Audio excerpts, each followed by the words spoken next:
आमच्यासोबत असं काही घडेल कधीच विचार केला नव्हता. काय ते पुढे नक्की सांगेन.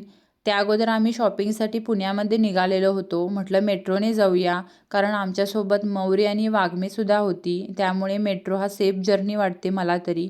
त्यामुळे मेट्रोने जायचं ठरवलं आणि माहेरचं घर ऑलमोस्ट रेडी होत आलेलं आहे. त्यामुळे तिथे नवीन वस्तू खरेदी करायच्या आहेत आणि पहिला आम्ही तरी कर्टनपासून स्टार्ट केलेलं होतं आणि इथे गुरुमाऊली म्हणून एक शॉप आहे.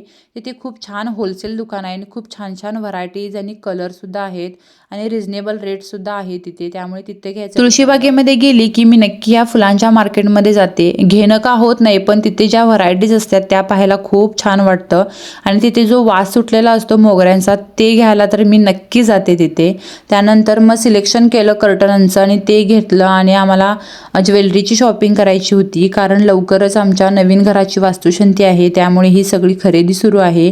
जी छोटी मोठी ज्वेलरी घ्यायची होती ती घेतली आणि नंतर मग आम्ही बाकीच्या इतर खरेदीसुद्धा घेतल्या.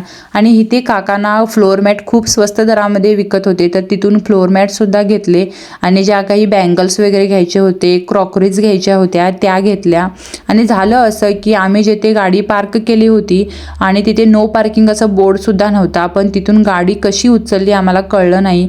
तिथे गेल्यानंतर आमची गाडीच नव्हती. इकडे तिकडे शोधलं आणि शेवटी मग रिक्षावाल्यांना विचारलं, तर ते बोलले की गाडी तुमची RTO ऑफिसला गेलेली आहे, तिथून घ्यावी लागेल. म्हणून RTO ऑफिसला गेली आणि जे काही फीज वगैरे द्यावी लागते तिथे चौकशी केल्यानंतर सगळं फी भरली आणि असं आमच्या बाबतीत घडलं.